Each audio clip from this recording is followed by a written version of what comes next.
Allez, on s'évade. Certains d'entre vous sont allés à la rencontre, à la découverte de plusieurs langues. C'était aujourd'hui arabe, kalinia, bushinengue, créole ou encore mandarin. Alors il en était question aujourd'hui pour donc, tous les goûts. Notez que ce n'est pas un hasard puisqu'aujourd'hui c'est la journée mondiale du multilinguisme. Alors l'initiative vient de l'association CERAC. Regardez ce que c'est avec ce reportage signé Clotilde Séraphin-Georges et Abel Parnasse.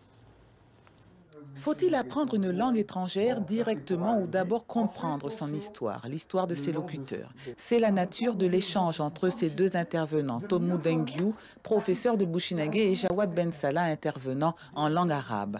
Des débats passionnés comme celui-ci, les langues en nourrissent immanquablement, d'autant plus en Guyane, carrefour des cultures par excellence. Ils sont locuteurs bien entendu, mais ils ne deviennent pas locuteurs ainsi. Ils ont une histoire. Ils ont une culture, ils ont une religion. Mais tout le monde sait que lorsqu'on apprend le français, eh ben on apprend l'histoire de France. Et si on apprend une langue, il faut apprendre l'histoire de ces hommes et de ces femmes. Ici en Guyane, on est plusieurs communautés, il y a plusieurs langues et tout. Ben, on commence déjà par des mots qui sont de la vie quotidienne.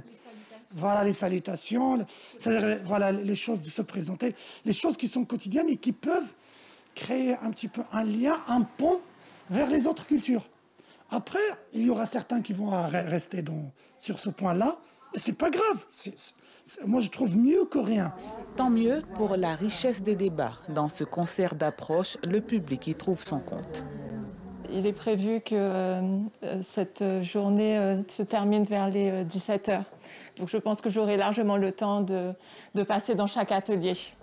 L'association CERAC, organisatrice, propose 6 ateliers et autant d'intervenants. Des portes ouvertes sur les langues arabes, kalinia, bushinengue, créole, mandarin et la langue des signes. Ça représente un enjeu de regrouper en fait les langues de Guyane au même endroit pour que le public, qui a peut-être l'habitude de côtoyer certaines langues, puisse en découvrir davantage, se renseigner autant sur la culture que sur l'histoire, que sur le développement, l'importance de ces langues.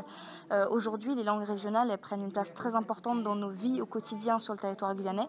Donc les regrouper, en fait, c'est nous permettre à tous de nous réunir sous un même objectif culturel de développement et de valorisation. Une langue, cependant, souffre du port du masque imposé dans cette crise sanitaire. C'est la langue des signes. Moi, je lis sur les lèvres. Oui. C'est une habitude, quoi. Quand il y a beaucoup de monde et trop de bruit, si on porte masque, pour moi, c'est très compliqué, c'est difficile. Mais pour les autres, les sourds, c'est pareil, parce que nous, les malentendants ou les sourds, c'est pareil, exactement.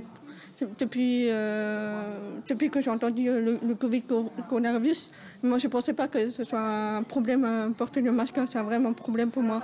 Et c'est pareil pour l'école, et collège et lycée, c'est vraiment très compliqué pour moi.